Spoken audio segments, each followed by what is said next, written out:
Assalamualaikum warahmatullahi wabarakatuh. Pada kesempatan kali ini saya akan mempresentasikan sebuah materi sebagai pemenuh tugas besar mata kuliah pengambilan keputusan manajerial dengan dosen pengampu saya yaitu Bapak Laode Muhammad Nikmat Zadi, SE, MSI. Pada kesempatan kali ini saya akan membawakan materi yang berjudul jenis-jenis pengambilan keputusan. Di slide selanjutnya ada perkenalan diri saya. Perkenalkan, nama saya Iolinta Farista dengan NIM 1112114462. Kita mulai saja penjelasan tentang materi jenis-jenis pengambilan keputusan. Di slide pertama, saya akan menjelaskan gaya dalam pengambilan keputusan. Apa saja sih gaya dalam pengambilan keputusan? Pengambilan keputusan dapat dibedakan menjadi 4 gaya, yaitu direktif, analitis, konseptual, behavioral. Yang pertama yaitu direktif atau langsung, di mana proses pengambilan keputusan dilakukan berdasarkan pengalaman dan tidak suka membuang waktu berlama-lama. Yang kedua, analitis. Analitis yang cenderung berhati-hati dan khawatir membuat keputusan yang salah karena tergesa-gesa. Yang ketiga, ada konseptual. Konseptual yang artinya terbuka dengan cara baru dan berani menghadapi risiko. Yang keempat, ada behavioral. Behavioral atau perilaku, di mana proses pengambilan keputusan umumnya selalu memperdulikan dampaknya terhadap orang lain. Di slide selanjutnya akan menjelaskan lebih detail lagi tentang 4 gaya dalam pengambilan keputusan. Yang pertama ini ada directive decision making. Keputusan berjenis direktif atau directive decision making merujuk pada pendekatan pengambilan keputusan yang melibatkan tindakan cepat, otokratis, dan jelas. Dalam keputusan jenis ini, pemimpin atau pengambil keputusan sentral memiliki peran utama dalam mengambil keputusan tanpa banyak keterlibatan atau konsultasi dengan orang lain. Maka dari itu, kelebihan directive decision making ada pada pengambilan keputusan yang cepat. Tidak perlu melibatkan anggota tim lainnya, efisien, dan cocok untuk model kepemimpinan autokratis. Sedangkan kelemahan dari jenis decision making ini adalah kurang mendukung keterlibatan anggota, kurangnya kreativitas, dan potensi terjadinya ketidakpuasan atas hasil keputusan. Slide selanjutnya, saya akan menjelaskan tentang gaya analytical decision making. Jenis pengambilan keputusan analisa atau analytical decision making adalah proses pengambilan keputusan berdasarkan data atau informasi yang ada untuk setiap pilihan. Analytical decision making juga melalui beberapa proses seperti analisis mendalam dari setiap pilihan yang ada beserta dengan alternatifnya, baik pro maupun kontranya. Kelebihan dari jenis decision making analytical ada pada kualitas pilihan solusi dan pemahaman masalah yang lebih baik karena melalui analisis dari berbagai informasi faktual. Namun, kelemahan dari jenis pengambilan keputusan ini adalah memakan waktu yang cukup lama, sehingga untuk keputusan yang membutuhkan waktu cepat, pengambilan keputusan analitis jadi kurang efektif. Selanjutnya, ada gaya conceptual decision making. Keputusan berjenis konseptual atau conceptual decision making melibatkan penggunaan konsep atau gagasan-gagasan abstrak dalam proses pengambilan keputusan. Jenis decision making ini seringkali melibatkan aspek kreatif dan pemahaman mendalam tentang konsep-konsep strategis atau filosofis. Conceptual decision making cocok untuk digunakan dalam keputusan yang bersifat jangka panjang, misalnya dalam pembuatan visi misi atau strategic planning. Kelebihan dari jenis pengambilan keputusan konseptual adalah dapat membantu organisasi fokus pada visi jangka panjang dan tujuan strategis, membantu dalam pembentukan arah dan pertumbuhan jangka panjang. Kelemahan dari jenis pengambilan keputusan ini ada pada keterbatasan pada realitas operasional. Dalam kata lain, terkadang kurang memperhatikan bagaimana implementasi terhadap tujuan jangka pendeknya. Selain itu, jenis decision making ini juga memiliki resiko besar karena menghasilkan tujuan dan metode yang belum sepenuhnya teruji. Selanjutnya ada gaya behavioral decision making. Keputusan jenis behavioral mengacu pada pendekatan pengambilan keputusan yang melibatkan interaksi dan keterlibatan kelompok atau tim. Hal ini terjadi karena biasanya dalam pengambilan keputusan ini menggunakan evaluasi dan intuisi orang lain sebagai prosesnya. Maka keputusan ini sangat bergantung pada informasi atau pemahaman dari orang lain untuk menentukan setiap pilihannya. Sangat cocok untuk gaya kepemimpinan demokratis. Karena melibatkan orang lain dalam proses pengambilan keputusannya, maka kelebihan dari jenis decision making ini adalah meningkatkan rasa kepemimpinan dan motivasi dari anggota tim yang terlibat. Kemudian dengan jenis decision making ini, relatif lebih banyak perspektif yang bisa diambil lewat penyelesaian konflik yang dilakukan melalui diskusi dan negosiasi terbuka. Kelemahannya, prosesnya yang lambat, konsensus atau kesepakatan yang sulit dicapai apabila terjadi perbedaan pendapat dan seorang pemimpin yang harus bisa membimbing diskusi. Berdasarkan jenis keputusan, maka keputusan dapat dibedakan menjadi keputusan strategis, taktis, dan operasional.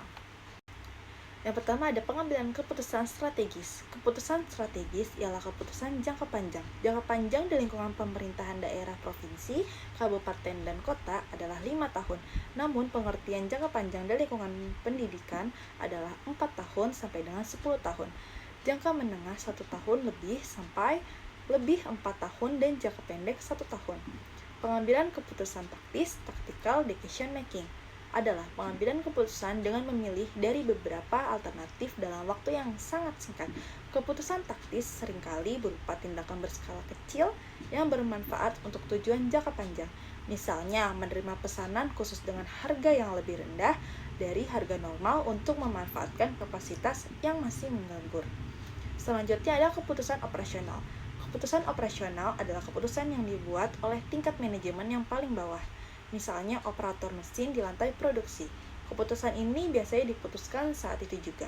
Contohnya, seorang customer service yang harus melayani setiap keluhan pelanggan dan memberikan solusi saat itu juga. Selanjutnya ada model pengambilan keputusan berdasarkan informasi yang dimiliki. Yang pertama ada model pengambilan keputusan dalam keadaan kepastian atau certainty. Yang kedua, model pengambilan keputusan dalam kondisi beresiko atau risk. Yang ketiga, model pengambilan keputusan dengan ketidakpastian atau uncertainty. Selanjutnya ada certainty atau kepastian, menggambarkan bahwa setiap rangkaian keputusan atau kegiatan hanya mempunyai satu hasil atau payoff tunggal. Model ini disebut juga model kepastian atau deterministik. Misalnya dalam persoalan linear programming, kita dapat mengetahui berapa jumlah keuntungan atau profit maksimum yang bisa diperoleh setelah kita mengetahui persediaan setiap jenis bahan dan kebutuhan input bagi masing-masing jenis produk. Pemecahannya itu deterministik teknik. Yang pertama itu ada linear programming, yang kedua itu ada model transportasi, yang ketiga itu ada model penugasan, yang keempat itu ada model inventory, yang kelima itu ada model antrian, yang keenam ada model network. Selanjutnya ada risk atau risiko, menggambarkan bahwa setiap rangkaian keputusan atau kegiatan mempunyai sejumlah kemungkinan hasil dan masing-masing kemungkinan hasil probabilitasnya dapat diperhitungkan atau dapat diketahui. Model keputusan dengan resiko ini disebut juga model stokastik. Resiko terjadi kalau hasil pengambilan keputusan walaupun tidak diketahui dengan pasti akan tetapi diketahui nilai kemungkinan atau probabilitasnya. Ada pemecahan probabilistik teknik. Yang pertama itu ada model keputusan probabilistik. Yang kedua ada model inventory probabilistik. Yang ketiga ada model antrian probabilistik. Selanjutnya ada you cantain tree, menggambarkan bahwa setiap rangkaian keputusan atau kegiatan mempunyai sejumlah kemungkinan hasil dan masing-masing kemungkinan hasil probabilitasnya tidak dapat diketahui atau ditentukan. Model keputusan dengan kondisi seperti ini adalah situasi yang paling sulit untuk pengambilan keputusan. Kondisi yang penuh ketidakpastian ini relevan dengan apa yang dipelajari dalam game teori. Ketidakpastian akan kita hadapi sebagai pengambilan keputusan kalau hasil keputusan sama sekali tidak tahu karena hal yang akan diputuskan belum pernah terjadi sebelumnya. Pemecahannya, tambahan informasi dan menggunakan subjective probability, yaitu nilai probabilitas yang Anda ciptakan sendiri dan tergantung tindakan lawan. Tekniknya yang pertama itu analisis keputusan dalam keadaan ketidakpastian. Yang kedua ada teori permainan atau game theory. Selanjutnya ada jenis keputusan berdasarkan program atau regularitas. Yang pertama, ada keputusan yang diprogramkan atau program decision. Keputusan yang diprogramkan atau program decision adalah keputusan yang dibuat pada kondisi ataupun hal-hal yang bersifat rutin dan sering terjadi dengan menggunakan prosedur operasi standar atau biasanya dikenal dengan SOP atau Standard Operation Procedure. Keputusan terprogram ini cukup efektif dalam menangani masalah sehari-hari pada organisasi, seperti permintaan cuti karyawan, permintaan pembelian peralatan kantor, maupun permintaan lembur karyawan. Yang kedua ada keputusan yang tidak diprogramkan atau non-programmed decision. Keputusan yang tidak diprogramkan atau non-programmed decision adalah keputusan yang diambil pada permasalahan yang unik dan belum pernah terjadi.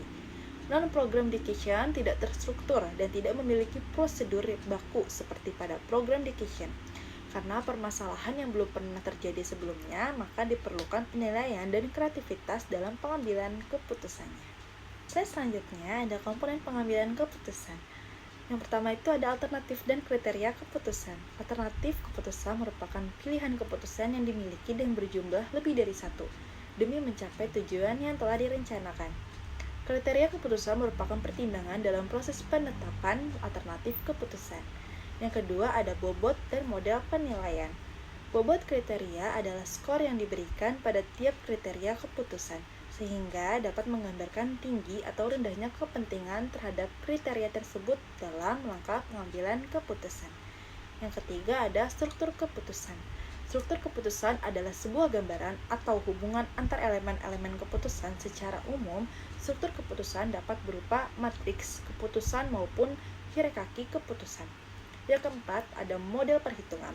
Model perhitungan merupakan metode yang digunakan untuk mengambil keputusan dari beberapa alternatif keputusan dengan kriteria majemuk. Yang kelima, ada tipe pengambilan keputusan. Ada top management, middle management, dan low management. Baik, itu saja yang dapat saya sampaikan dari materi kali ini, yaitu tentang jenis-jenis pengambilan keputusan. Semoga bermanfaat. Apabila ada salah kata mohon dimaafkan, kurang lebihnya mohon maaf. Wassalamualaikum warahmatullahi wabarakatuh.